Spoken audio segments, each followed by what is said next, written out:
Should be good to go. Just tell me when. When? Good morning, everyone. Welcome to this Monday, June 9th, regular meeting of the Audit and Finance Committee of Peninsula Clean Energy. Calling this meeting to order. Do we have roll call? Great. When I call your jurisdiction, if you'll please state your name. Belmont, Tom McHugh. you, Burlingame, Donna Colson. East Palo Alto, Carlos Romero? Los Banos. Tim. Oh, I'm so sorry. Hang on, Mike or Amabile. I see that I thought I was looking in the panelist list. And Elmer is going to be here shortly. Okay, He's on his way. Okay, Michael Amabil. thank you so much. Okay, we have quorum. With that, I'll move on to item number 2, which is public comment. Do we have any public comment on items that are not on the agenda? I don't see any public Nope. in the audience here. Next item is chair's report. Oh, hold on. Oh, we got someone? We've got, I'm sorry, action to set the agenda and approve the consent calendar. There we go. Do we have a consent calendar? Let me just see. yeah, it would be the minutes. Okay, great. So may I have a motion to set the agenda and approve the consent calendar? There's only one item on the consent calendar, and that is the minutes of the last meeting. So moved. Second. Okay, moved by Colson, seconded by McCune. Roll call vote, please. Belmont, Aye. Burlingame, Yes. East Palo Alto, Yes, Los Banos. Yes, Your motion passes. thank you. Let's move on to our regular agenda. Item number 2 is chair's reports. I have none. Good to the order. Let's move on to staff report. This would be our chief financial officer, Nick. Yeah, I have nothing on the staff report. We have 3 items, which I'll go through, but it's only been a month since we last met, so keep it focused on the budget and associated items. Okay, our next item is appointments of audit and finance committee chair. This is, I nominate Carlos Romero. Second. This one of these. All those in favor? I'm still reading. Okay, we have a motion This and is just one of those moments, Carlos, when it is okay to actually make a fast motion. You're in clear majority. okay, so we're gonna have to have a roll call vote. A Will roll you call vote. accept Yes, that I motion? accept. Thank you. Roll call vote. And for clarity, checking for public comment, there's none online, none in the room.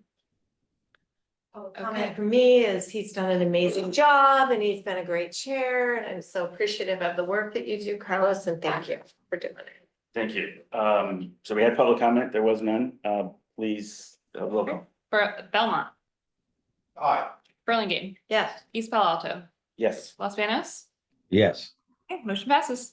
I guess what threw me was that Nick was supposed to do this. It says Nick, chief financial officer, is doing the He's appointment. okay with it. Oh, was I?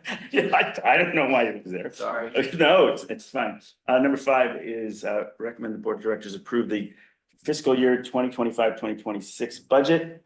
This is you, Nick. Okay. All right. So we have 3 items today. The first one is the budget. As I'm sure you all remember, I presented this exactly a month ago. There's really been no change, so I'm gonna fly through most of the pages and just walk through what has changed, which as I said, is not a lot. We are asking for a recommendation here to the board to approve the budget, so we'll be taking this back to the board for the first time at the end of this month. We also have 2 items that are just discussion. They're budget related. The first one is the rate stabilization fund, a topic you may remember from last year. And then the final one is a topic somewhat in response to Carlos's questions or comments last month about targeted cash balance. And so. Sorry to be a troublemaker. Yeah, no, not at all. So we thought we'd just update the board or finance committee on our approach and how we look at that. So on the budget, as I mentioned, there's really been no material changes since we last met on May 10th. Minor tweaks, we're always trying to improve things, so minor changes around the edges, but total costs of almost $400 million. That's about a 5% decrease from this current year, which is great news. Most of that is due to lower cost of energy, which I'll go through quickly. The one change that we've had since we met, and I think you're all aware of this, is there has been a OIR related to the PCIA. The commission has opened up a proceeding to look at how the PCIA is calculated. I believe it was at the request of the 3 IOUs who were complaining that, or commenting that the PCIA was abnormally low and needed to be tweaked for various market reasons. And so for the last few months that has been going on, we have been very, very involved, primarily through Cal CCA. And we got a proposed decision on May 23rd, which unfortunately was not what we were hoping. And basically, if this is approved, it will adjust the methodology for specifically calculating resource adequacy. And that is an important input into the PCIA. As a reminder, the PCIA basically looks at the components of cost of energy, sort of the brown power, the green attributes, and resource adequacy. And this track 1 was just looking at resource adequacy. This decision, if it is adopted as a final decision, will end up significantly lowering the price of RA. And as a result, will significantly increase the PCIA in 2025, our current year, and 2026. The current year, 2025 adjustment will be sort of trued up next year. So we're kind of getting a compounding factor because of this change. It ends up reversing a little bit in 27 and beyond, but 26 is really where we are gonna see some headwinds, and I'll show you a couple graphs on that in a couple pages. As a result of all this change, we've updated our assumptions, and these changes won't go into effect until January.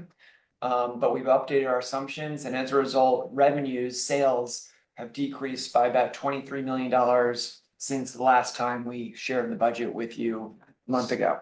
So that's the only change that's happened in the last month. I did put together a slide. This is new news for Sean, but we did a Budget 101 with some of the new board members. Mayor Annabelle was on that call on Friday, and there were a lot of questions on the PCIA, and I think I did a poor job explaining it.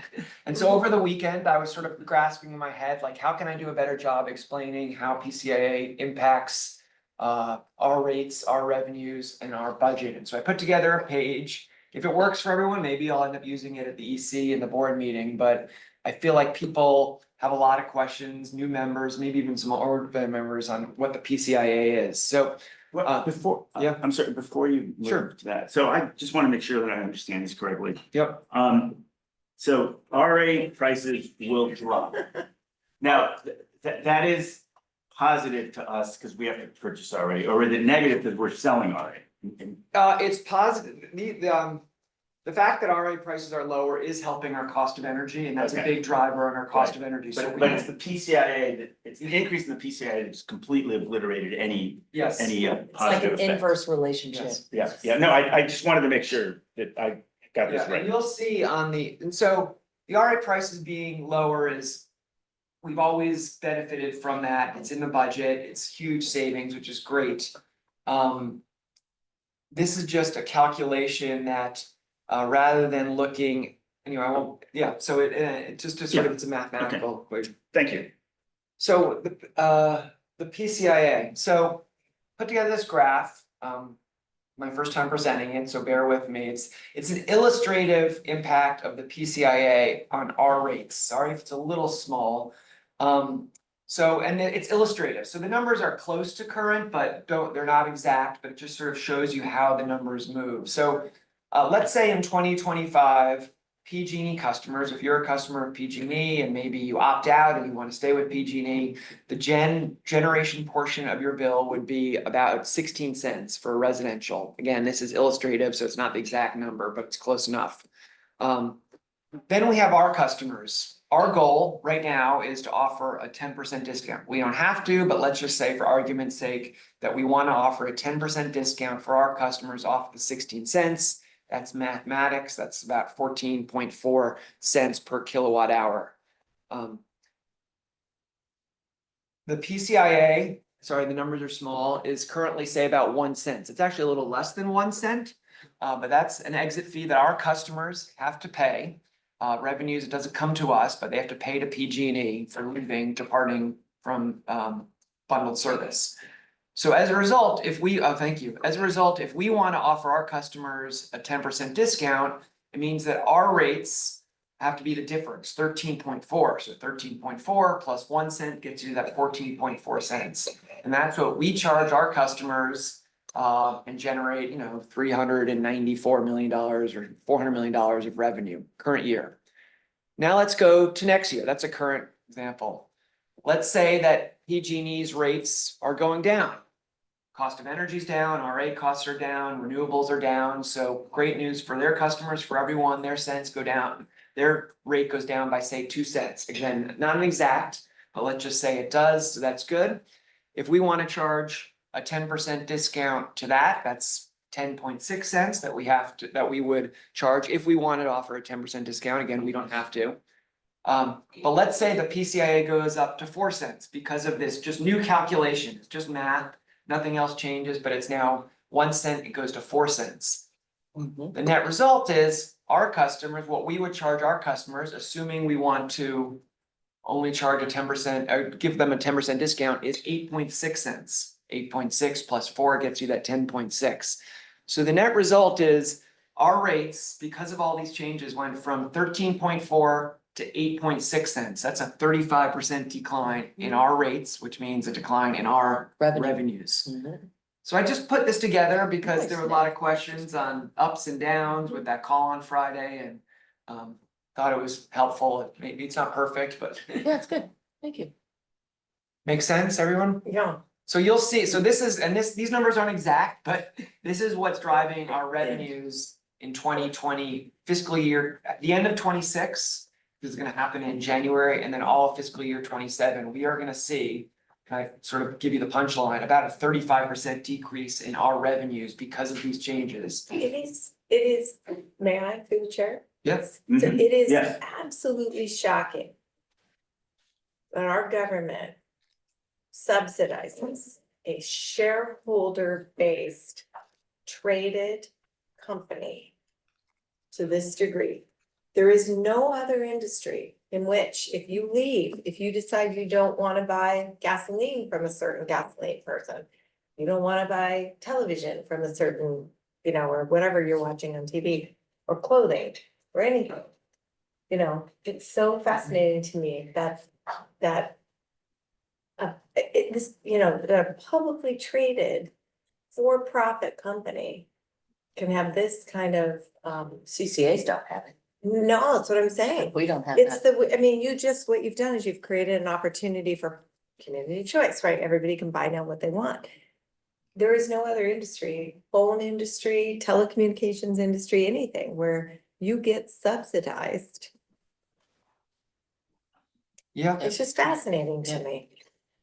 Well, I mean, it's an artifact of regulated monopoly It is an artifact System. of a regulated monopoly system. where this is neither here nor there. If you look at the early days of electric utilities, they were unregulated. It was the Wild West. Mhm. I'm talking about the 1890s, Oh, yeah. 1900s. And the problem was, well, you had Westinghouse and GE competing for all of this stuff through local companies, local franchisees. And they would get into price wars and they'd go bankrupt. And so you'd wind up with people who had contracted with a local utility that ceased to exist.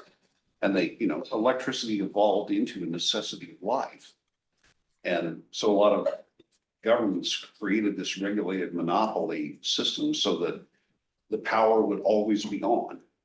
And they were guaranteed profit Mhm. to assure that this new necessity of life would always be there.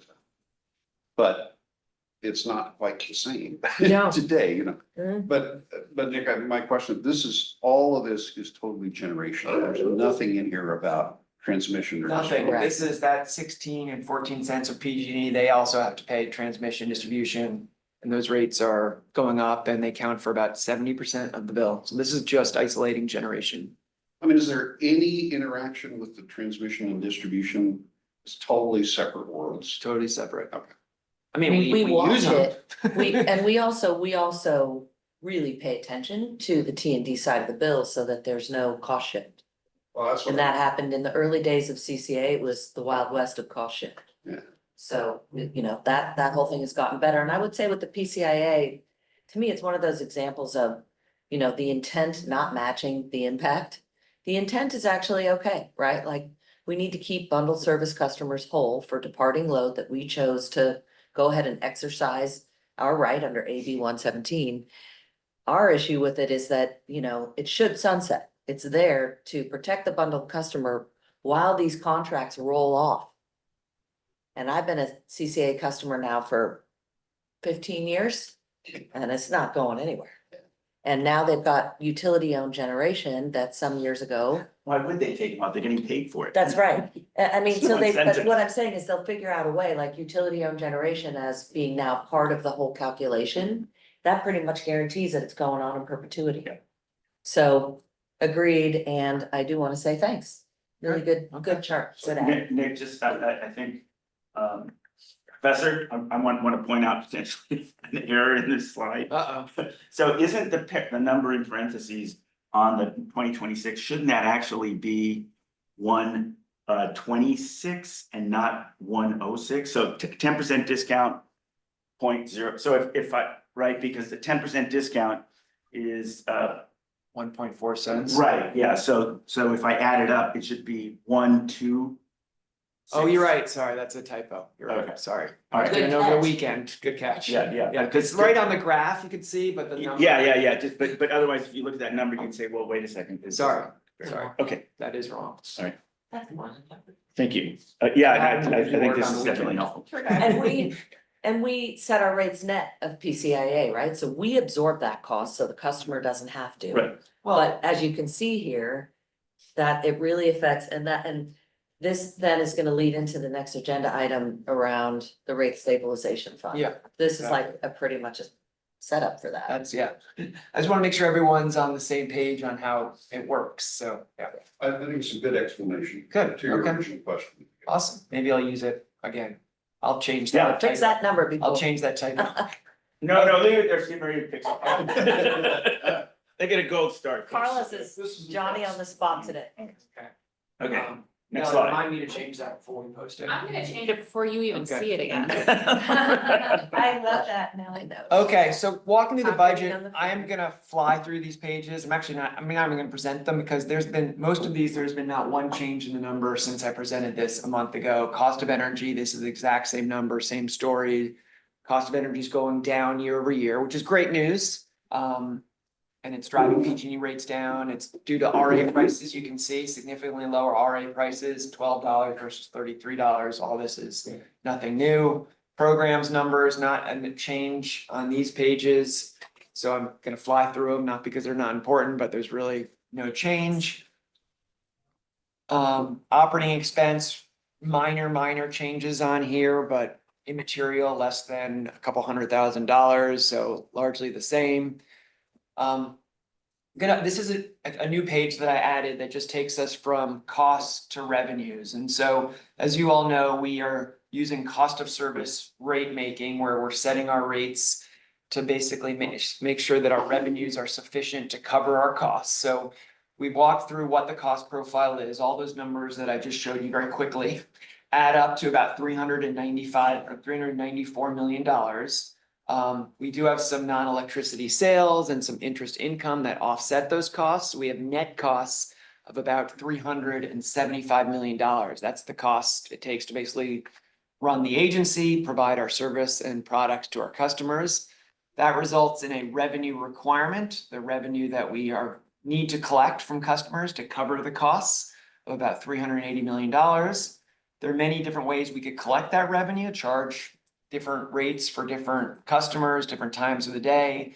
We use, as you all know, PG&E's allocation approach. And so using their approach, if we were to set our rates at a 10% discount next year. For the whole year, we will be able to collect about $380 million of revenue. And so as a result, our recommendation is to basically not do anything with rates. We are currently at a 10% discount. We have been since, I think, February, which is great. And we are recommending to basically hold those rates in July, so there will be essentially no vote by the board because there's no change, and hold those throughout the fiscal year. I will caveat that the forecast assumes, we're gonna have to come back to the board for their approval, but it assumes right now that we will be decreasing rates in February of 2026 to coincide with the rate changes that I just showed you on that last graph. PG&E's gen rates are probably coming down, PCIA is probably going up, and as a result, we expect about a 35% rate decrease in February. If we want to maintain that 10% discount, which is our current assumption, and so we'll return to the board. We're not asking approval to set that right now, so we'll come back in January with an updated refreshed budget. As well as we'll know exactly what PG rates and the PCI will be at that time, and we'll come in with a recommendation. So when you use, these are, sorry, so small numbers, when you use the 10% discount that I just referenced, you come up with about $380 million of revenue. This page shows current year financials on the left.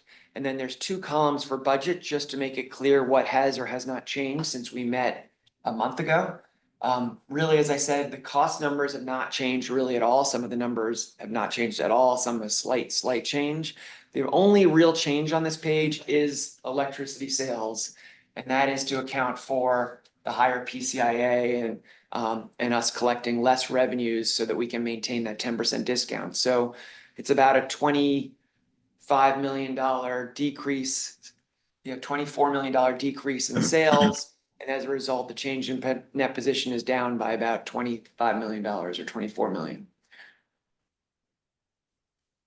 So that is what we're asking you to, I think that's the last page of this section, to approve, recommend to the board for their approval for the budget. And there you have it, in 1 month's time, a $24 million swing. Mhm.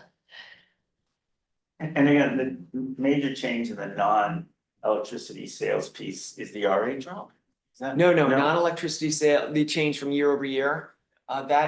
This current year, we were, I don't know if I'd call it fortunate or unfortunate, but a lot of the PPAs we signed, the power plants were delayed starting. So we collected delayed damages from Chaparral and a few others. Yeah. And so it was like, Which isn't necessarily good. yeah, that's what I was saying, it's not. Yeah. It was great that we put it in the contract. Right. Yeah. So that's non-electricity sales in this current year, that's sort of ballooning that number. I see. The 4 million in the forecast, I think all of that is Raphael's programs revenue for Gov PV, the PPA revenues we get and on-bill financing return. That's right.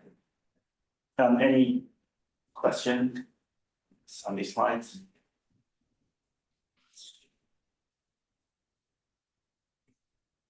Do we have Good. days cash on hand then? We're done? We do, so that's the next two Oh, sections. next two Yeah. seconds, okay. So we are now at the end of your presentation. Yeah, for this, Yeah. For this visit. Let me ask, is there any public comments?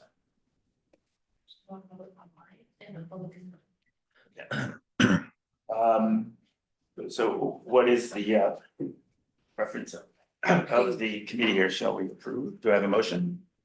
Or any further questions? If not, We've seen this a lot, but I just point out, Elmer, like you're new to this, so don't feel bad if you want to ask a few questions. Elmer got a 101 on Friday. Friday. Oh, you went through the 101 on Friday, okay, great. I use the term 101, but like sort of we gave some of the new board members an opportunity to ask questions. Yeah. Weren't you there? I am kind of curious, Hi. the budget No, no, no. refresh, I'm so sorry. are we?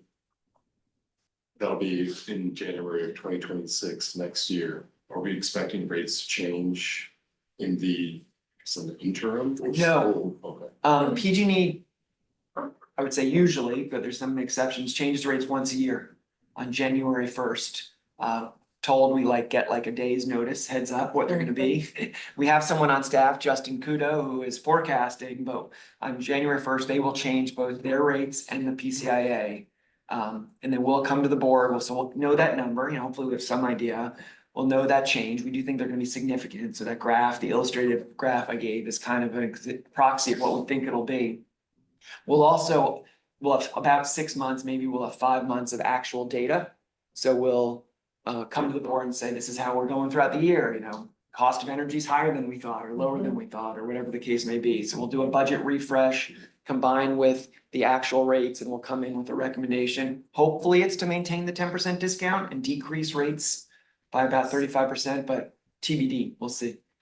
And then this might be a, excuse me, a Mark Hirschman question, but I'm thinking about the CPUC and a conversation about, you know, insurance rates changing for utilities or extra fees or any hoops for us to jump through this cycle, legislative cycle that we might see kind of come into play next year too. We're aware. Not that we're aware, so the generation rates, they change every year based on markets. The IOUs, the cost of running their business, they do like every 3 years through a general rate case. And I think they just, Mark's actually not CPUC guy, but he's. Jeremy's our PUC. But I don't believe this is not a GRC year, so we won't see any big changes elsewhere in sort of the cost of running PG&E. I will say one thing that has changed. Yeah. That is reflected here, is for the longest time, CCA's paid a very, very low, financial security deposit. I think it was about 150,000 in the event that we would return customers to the utility. That's been under debate for 10 years. And so just this year, I believe it got lowered, right? Is it reflected this year or is it next in, It's gonna be this next year, so. and is that 1.3 million Exactly, now? 1.3 So million. that took a big jump up to basically, it's like they hold it in escrow in the event that that we would go out of business and have to return customers. So that happened across the industry and that is reflected in this budget. Wow, so that it doesn't even matter if we're in a good financial position, we still need to have that on. I mean, we're very lucky that we are. And there are some smaller CCAs That that don't have it. I think are struggling a little bit with that, plus all the headwinds that we've been discussing here. So. And they'll usually raise rates. What's that? They'll raise rates. Yes, they If will. If they want to continue to That's operate, right. they'll have to So really I think what we're push gonna it. see is a wave of CCAs potentially being either at parity or slightly higher in order to cover their costs. Mhm. That, we'll talk about cash on hands. Yeah. The number is always super high from what I remember, but. That's Yeah, exactly related to this. 150K isn't a small amount of money, that could go to something else, especially if we're financially strong and healthy, but, you know, just. Yeah, thank you. one thing when you look at these numbers, we went from a $25 million change in net position, it's kind of a proxy for profitability. We're not a for-profit company, but to one. And if I was, you might be like, whoa, that's pretty thin margin. And you know, what if numbers move a little bit, will be negative? It's a legitimate concern. I will give a couple caveats. One is we do have contingency in here in cost of energy of about $30 million, which was a board policy, Direction. you know, guidance. So there's some cushion there. And the other thing again is we will return in January with we will have 6 months of actual data. And if we are running costs are higher than we think, we may not reduce rates by 35%. And so it gives us a little comfort that we're, you know, I don't want to say never, but they'll be highly unlikely that we end up losing money next year. So we'll have that opportunity in January to sort of relook at the numbers. Right, and even though it seems like there's a lot of cash on hand, we have a policy that helps us keep our credit rating that requires, what are we at now? 280, but like we're more like 240. Hold that thought. We got a whole Oh, section. okay. We're getting. Okay, yeah, perfect. Good. Any other questions? Otherwise. No, we this should is good. probably approve this. Or. Yeah, no, we'll make a motion Okay, to approve. motion. If somebody would like, yeah, thank you. Would you like? Yeah, to- I'll go. Amabil will make a motion to approve the fiscal year budget as submitted. Thank you. Mayor Abbeville, you were, okay, Need a second. you got it, you second. Thank you, thank you, Director McKeown. Thank you. Yeah. Let us have a roll call vote, please. And I already asked for public comment, so we should be fine. Belmont, Alright. Burlingame, Yes. East Palo Alto, Yes. Los Banos, Aye. Redwood City. Aye. Motion passes. Thank you.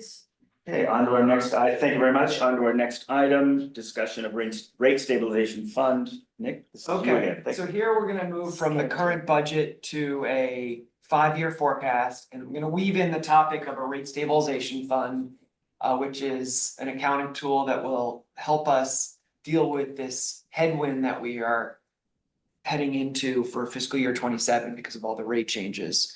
So before I do that, I'm gonna show you the five-year forecast without the rate stabilization in there. And so again, sorry, the numbers are kind of small. First column on the left is, thank you, is the current year. We're currently at a 10% discount, but the first half of the year we were 5%, so that's why I have a discount of about 7%. The second column is the budget we just went through, so I'm not going to talk about that. The $1 million change in net position, 10% discount. The next 4 years are new numbers for you, and so this is a forecast of all the costs of running the business. They're estimates, and once you move out past a year, they become more and more uncertain, as you can appreciate. Energy markets especially are very volatile. As you all know, we do cost of service rate making. So in this model, I've assumed that we collect enough revenues to basically just cover our cost. So you can see the change in net position is anywhere between $350,000 to $5 million. So it's about, barely eking by a small change in net position. The problem with this forecast is you can see in fiscal year 27, and I'll put a big red circle around it, is if we were to follow this approach, we would be at a 22% premium to PG&E, which is obviously, I wouldn't say a non-starter, but not a great situation, not where we want to be. So good news is, which you probably can know where this conversation is going, is we have the rate stabilization fund that we can use to help stabilize rates and be able to offer a discount to customers over this 5-year period. Before I go there, I did want to give just a quick refresher on what the rate stabilization fund is, because it's been a year. And it's, I think, kind of like the PCIA, it's a little bit of a wonky topic. So just as a reminder, this is not new news, but the board approved the establishment of a rate stabilization fund last year, or 11 months ago, or 13 months ago, May of 2024.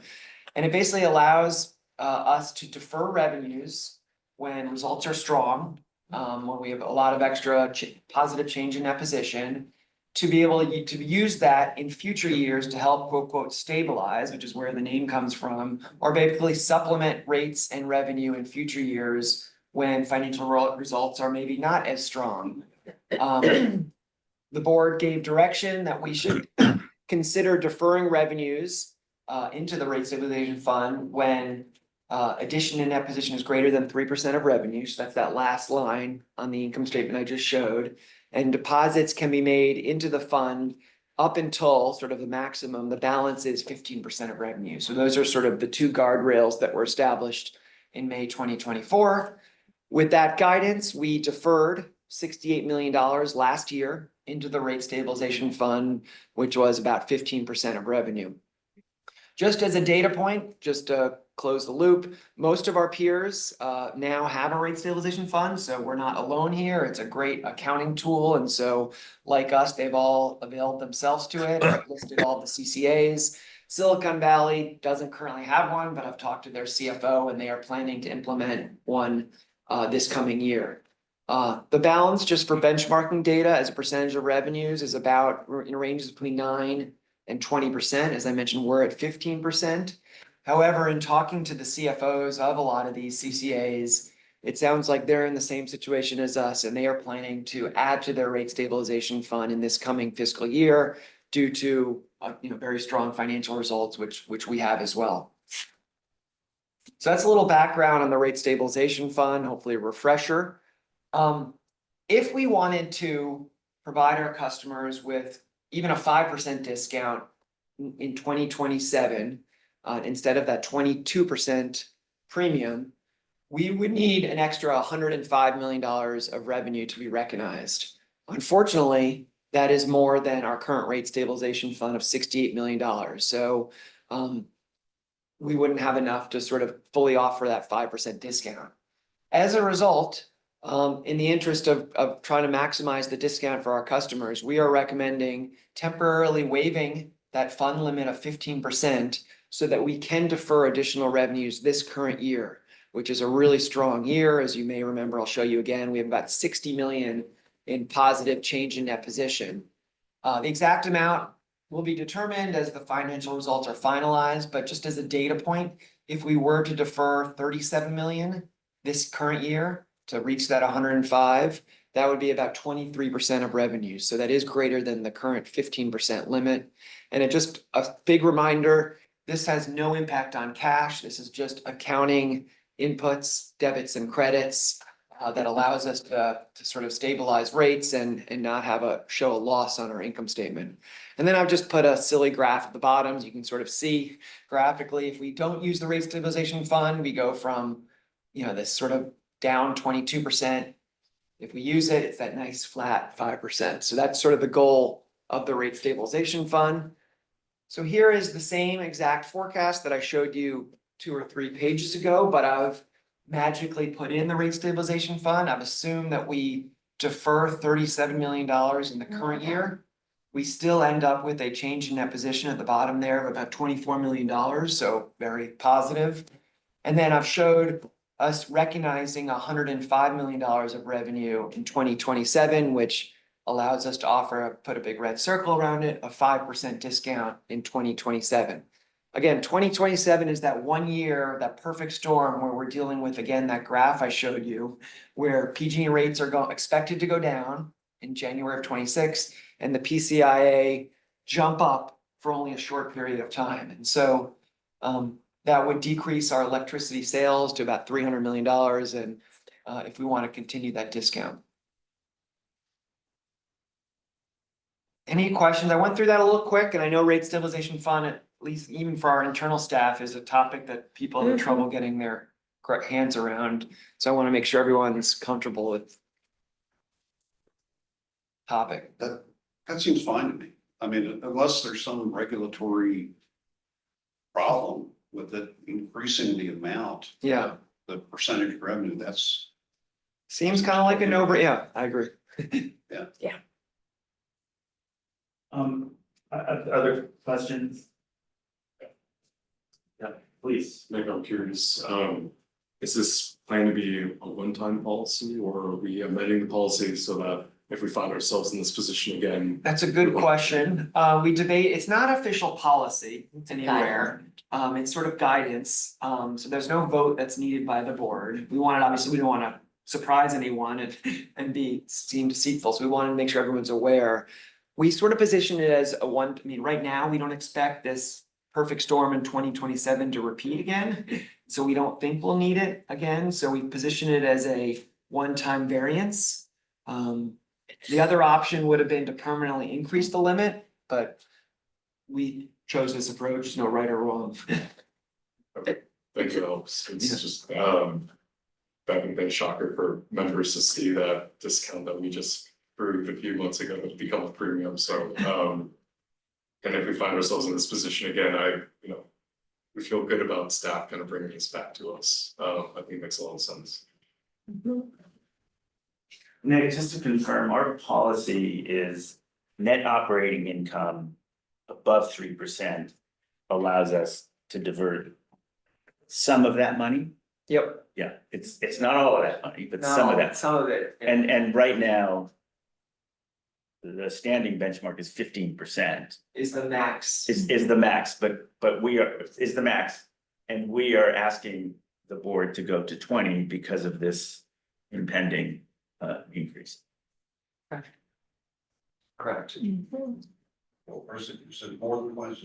22 or Yeah. 23 or ish, 23%. If we took the 37 million plus the 68 would be 105 divided by current revenue of about $450 million is 23%. Mhm. So if you actually needed a policy, you might say up to 25%, you know, just to give some headroom. Yeah, If there's interest here or at the board level, we can bring that back.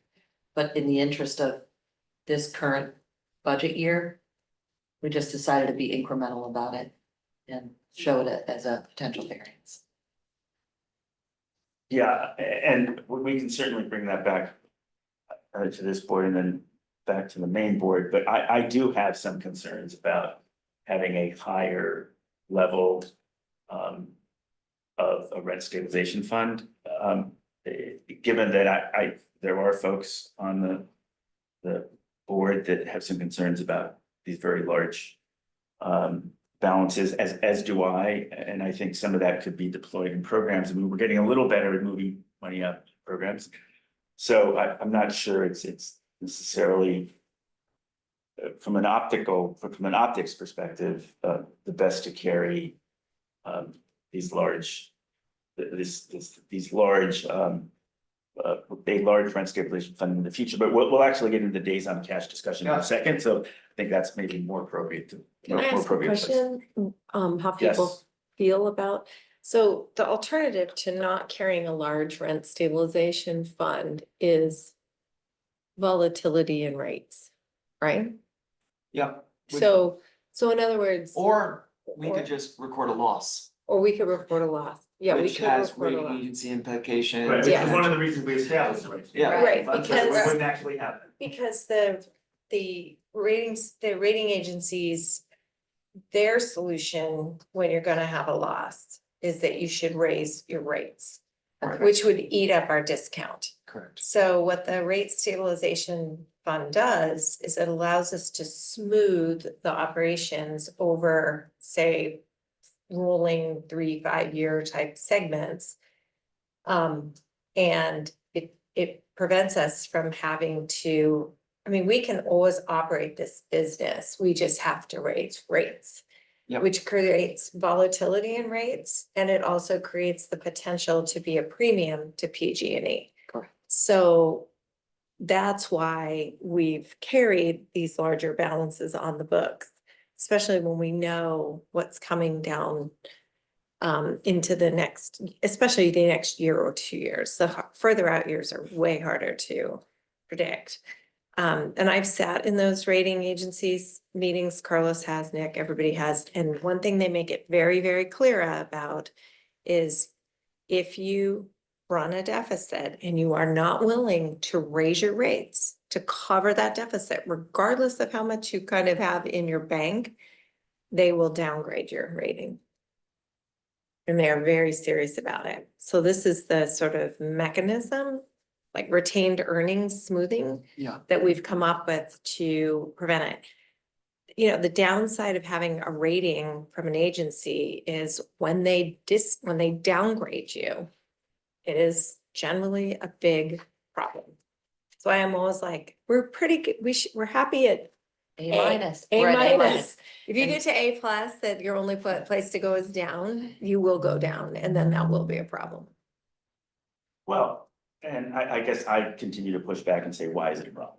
Right, I mean, what in our activities really requires us to have a Oh, A or an gosh. A minus, and eventually, I think, I mean, if we get to a place where it indeed, you know, the agencies are, you know, governing our rates, I think that this body needs to say, well, you know what, maybe we don't need your rating. I mean, I don't trust the rating agencies. No, Two I thousand and eight to agree. me was, No, Can no, can I fabulous address your example. question though? Yeah. So I think it's a fine line. And I wanna, we've had this discussion. We don't need to manage to the rating agencies. I think you're absolutely For right sure. about that. And we've also heard, we don't need to strive to be A+. We are at A- across the board. I think that's great.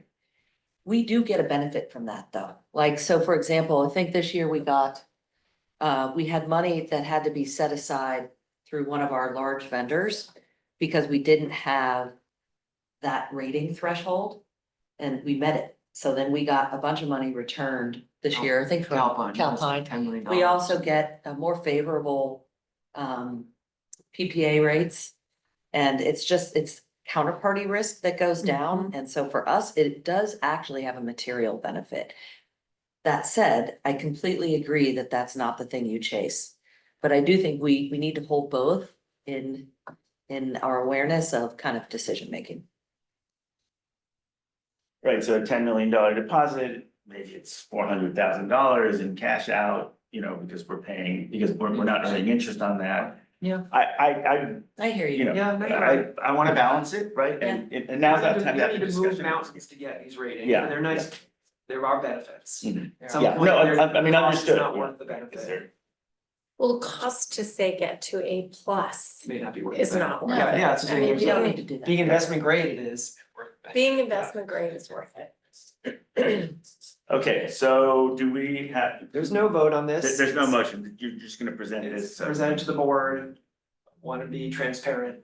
I So, understand On why. the other we- hand- the board could say they don't wanna do this, They is that could. correct? But I mean, we're not, so should we have a recommendation? Actually, I think, this is a great question, and I don't know if Jen's on the call or not, this was agendized as a discussion item, I believe. It could be consensus. So there could be just a, Consensus. consensus or that audit and finance. So it's not a formal, This, it's not a formal action, but if you all want to, opine and have consensus on it, then we can report that out. And this would require a vote from the Board, no. board, No, would not. I mean, technically it does not, but we operate, and I think it's important in a spirit of full transparency. And what the board did say a year ago, Yeah. as a direction, was 15%. 15%. It's not enshrined in a policy, but and it wasn't in the resolution. yeah, so I think it can go either way, but in We the debated spirit of this one. transparency. So Jen, could we just ask, are there any objections to moving forward with this, Various. Way to ask him. yeah, with this variance at the executive board, at the board of directors level? No. Hearing none, I think you have direction. Okay. Yeah. But I mean, one quick comment here. I mean, in the investor-owned private world, if your cash position is too far out of whack with your accrual position, it can make you a hostile takeover target. Yes, it can. You have too much cash, but it looks like your stock is trading cheap, you know, you can get taken over. That's not a concern here, No. at least not. No, it's exactly right. So if we have, you know, we have quite a bit of cash, but from an accrual point of view, we had it hedged with this thing, I don't see a problem with it. I mean, conceivably, somebody might have an optical problem. It's like, well, gosh, why are you guys sitting on all this cash? Well, there's a good explanation for it. So I don't see a problem. But it seems fine. I think that what you just said is the most important thing, and Nick, I would request that we show rate stabilization fund now on our budget. Mhm. For the public to understand what Mhm. that is. Mhm. And it's really important for the board to understand what this is, because it's relatively new and legitimately, we hear you guys are sitting on too much cash. What are we gonna do about that? It's a problem. And so again, everything we do here is about balancing and forecasting and making sure that we are whole and still providing tremendous value to the customer. Mhm. And so these are all the different levers that we have, but it's important for you all to know why we have so much cash and that we are intentionally parking some of it so we can continue to offer that discount and not do a rate spike in 2 years. So. Let me ask, do we have any public comment on this item? Okay. Then, great, so let's move on to our next item, which is discussion of days of cash on hand. Yes, very good transition. So this is just a discussion item. Carlos raised, so exactly what we were just talking about. Carlos asked a question. How do you, how much cash do you target? What do you do if you exceed or below that target? How do you think about it when setting rates? And so the answer is we do. And so we wanted to provide a little bit of a refresher on what we do and a window into our thought process. open to any feedback in here. This is not one for a vote, and I wasn't planning to take this to the executive committee, so this is just for finance committee FYI. So as a reminder, we actually do have a target days cash on hand, which this board or the full board established, approved. It's not a policy, but in December of 2023, as part of the surplus fund allocation process of 250 adjusted days cash on hand. And the language says, basically, if we go above 250 adjusted days cash on hand, the board would consider, it's not definitive, a surplus fund allocation. So that's what we discussed back almost about a year and a half ago. People might say, what is adjusted? And so as a reminder, adjusted cash is kind of defined in the board document as cash balance, so green cash, less all capital spending that the board has approved but hasn't been spent yet. And the theory behind this was and is these are funds that have been basically approved by the board. And so we want to sort of set those aside and make sure that they're not being directed anywhere else. And so capital spending would be things like Gov PV, on-bill financing, solar, residential solar and storage programs. Current amount that's been approved but not spent is about $50 million, $52 million. Back in December of 2023, there was no rate stabilization fund, and I don't think one was even contemplated back then. However, if we were to go back in time, I think, and we all think, that we would also consider rate stabilization fund as part of the adjusted calculation, because similarly, these are funds that have basically kind of been set aside to be used in future years to subsidize customer rates, to lower rates, to allow us to stabilize those rates. So it's not in the official document, but that's the way at least we think about it. And so this graph shows, it's a lot of numbers, but I just sort of take you from left to right. This is the balance that we're expecting to end the current fiscal year. So it's not final yet, but hopefully a pretty good idea of where we'll end this year in June, so a month away, of about 371 days cash on hand. And just a reminder, what I put it in the memo, but days cash on, it's basically a proxy for cash. It's used across the industry. It's used by the rating agencies. It allows rating agencies and third parties to compare across companies, one that might be a lot bigger than another, and basically looks at how much cash you have relative to your annual expenses. And the theory is, if you were to not collect another dollar of revenue, how many days would you have to survive, so to speak? But of assuming no change in your cost profile. So 371 days. Once you adjust out for the board approved capital projects, that takes you down to 325 days. If you further adjust it by the current rate stabilization fund of $68 million, that takes you to 265 days.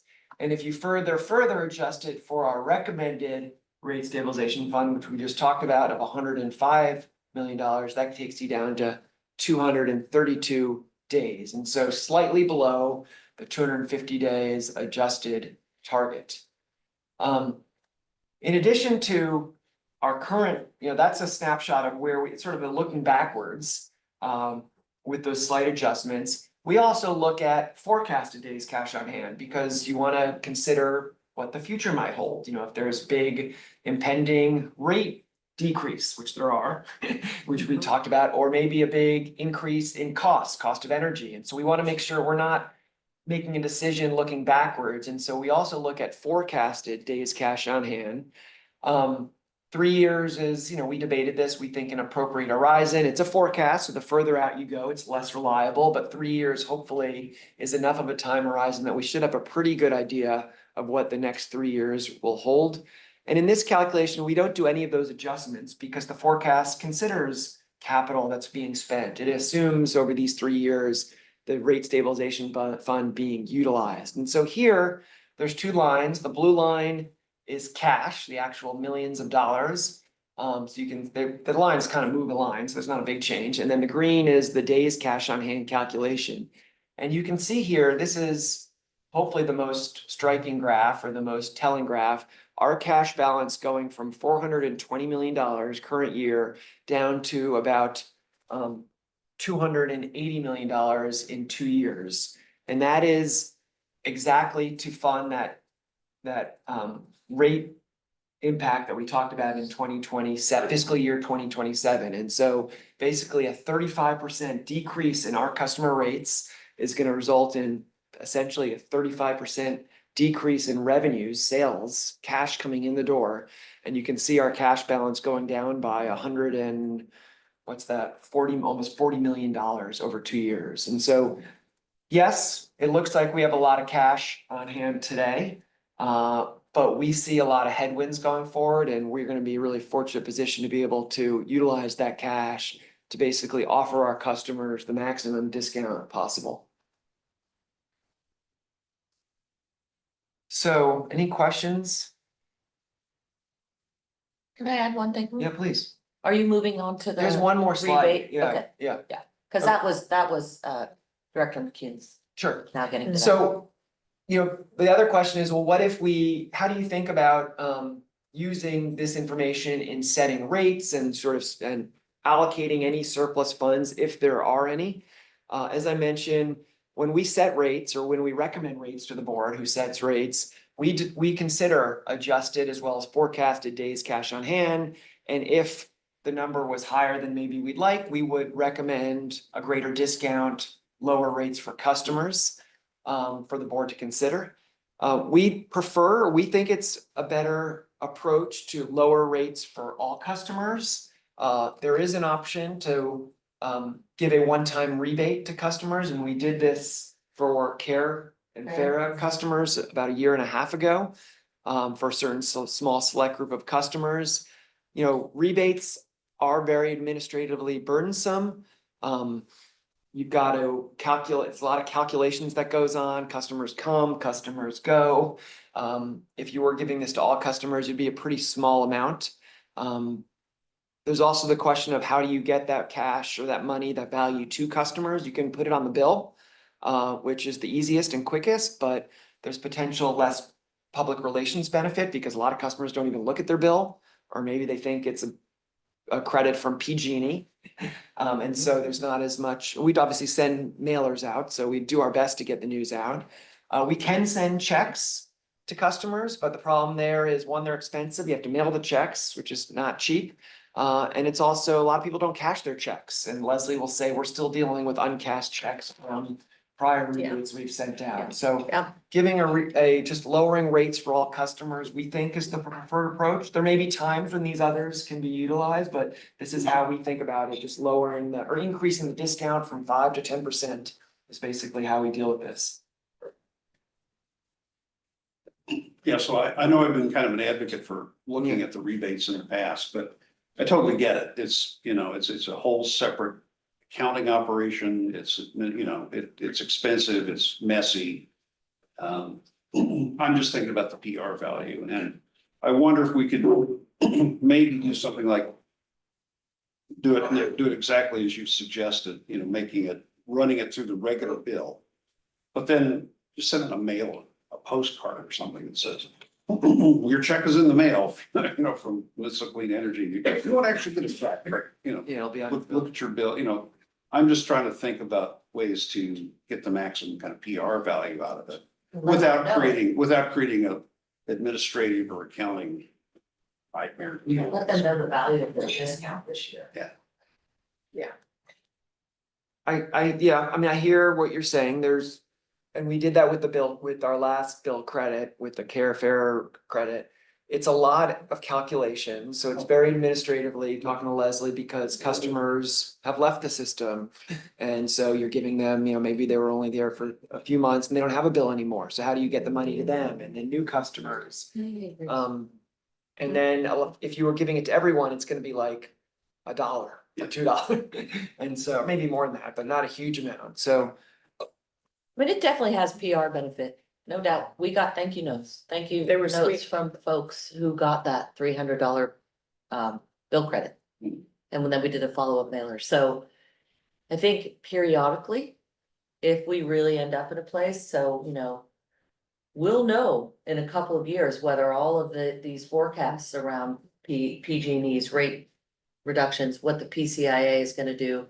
If we end up in a better position, then, and maybe that's something you wanna think about, Carlos, is let's put a timestamp on this variance. And then if we don't spend it, we should give it back. And you can either do that through rates or some kind of specialized, which we could consider. I just wouldn't, our thought was, we wouldn't wanna do the rebate thing on a super regular basis for all the reasons stated. But if every once in a while, sure, we could chat about it.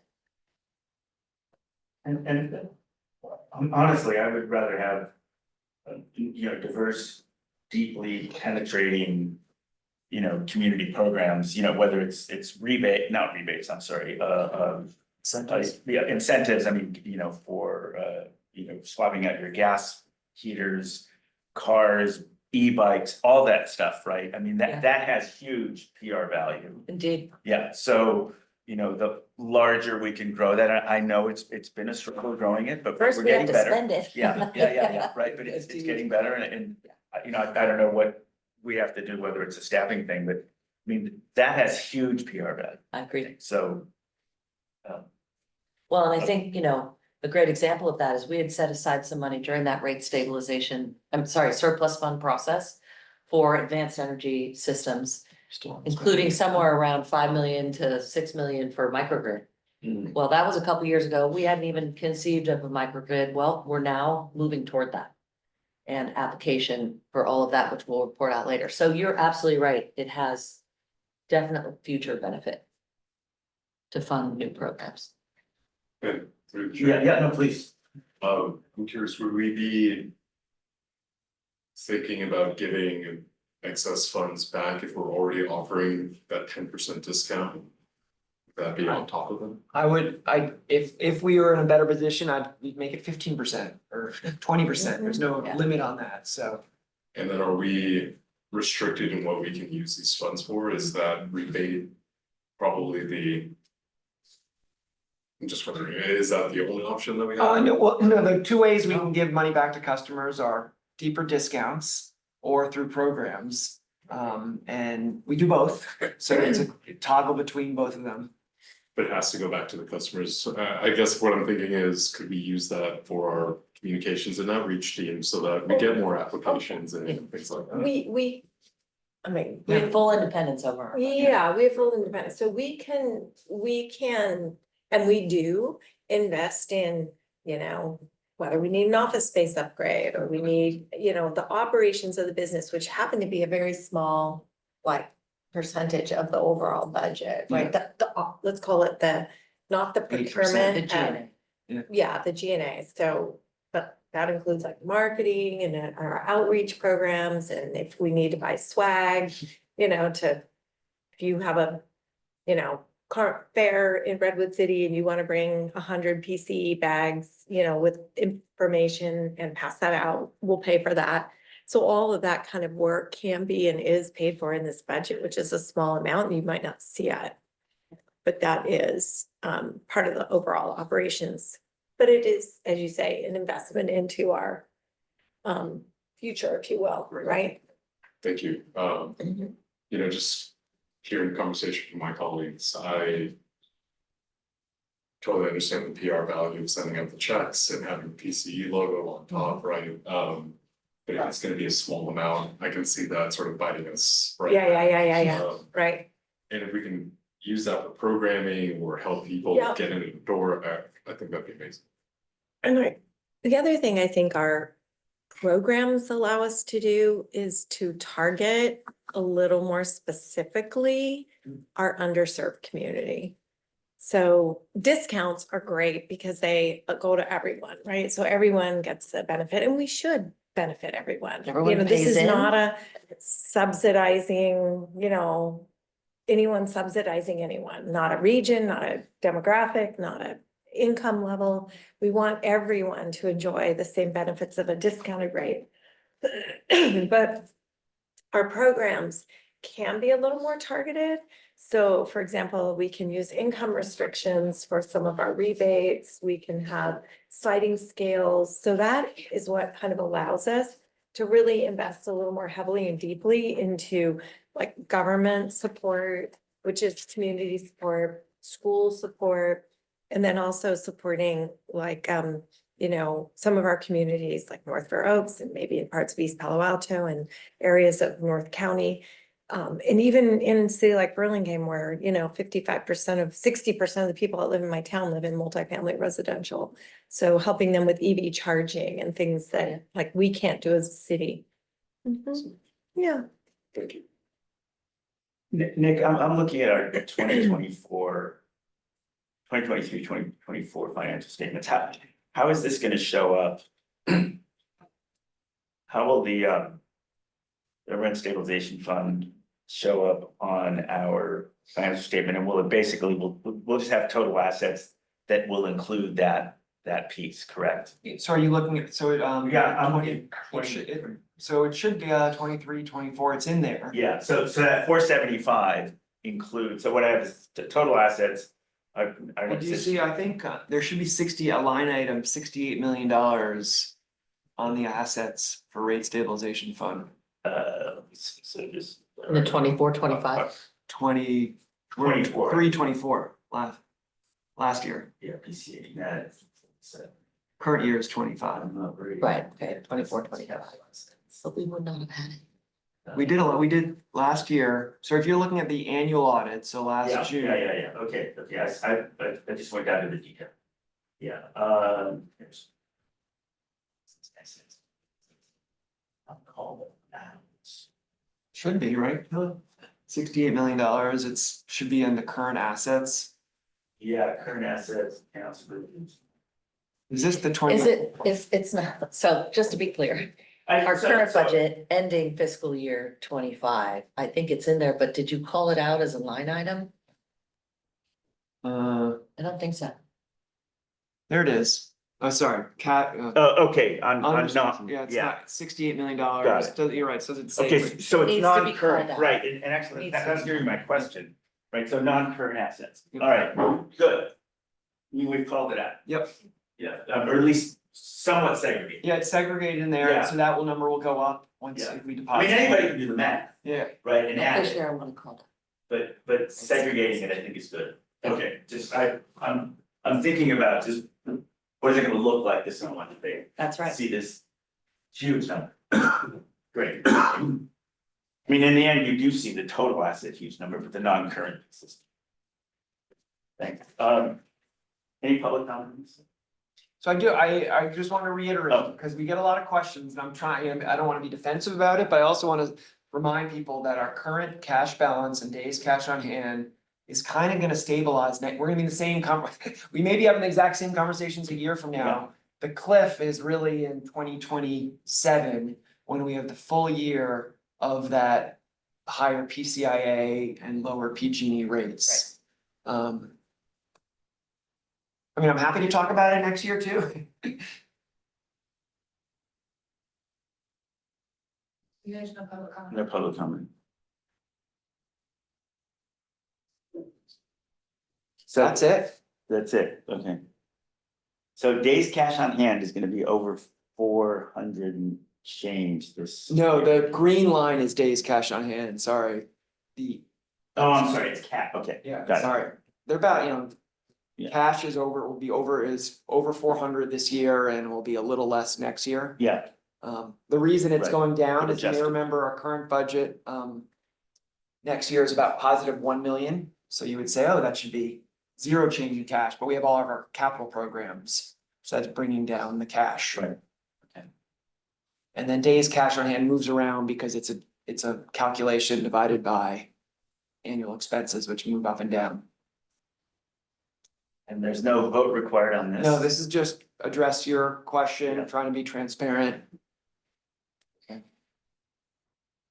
Chair, Yes. can I have just one more comment to Elmer's comment earlier? Yes. One of the things that we've really been working on since we shifted to A, new CFO and B, cost of service rate setting.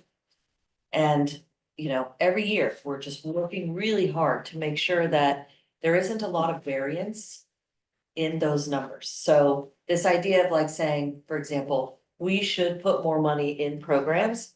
That's one of those where it's like the intent sometimes doesn't match the impact. Because so far, we have been for multiple years under budget, under spending. So the variance has been pretty wide. And we're now pushing a little bit on our programs team, and it's okay to say this because Raphael knows, like, listen, if you budget that money, that's being used, right, to help us figure out our discount and that. So that money has to go out the door. So I think this, we're really moving away from like adding more money in places if we're not really realistic about spending it. And at this time, we have doubled our staff capacity over the last 3 years. So that ship sailed, we are, flagging to our team. We're at carrying capacity right now.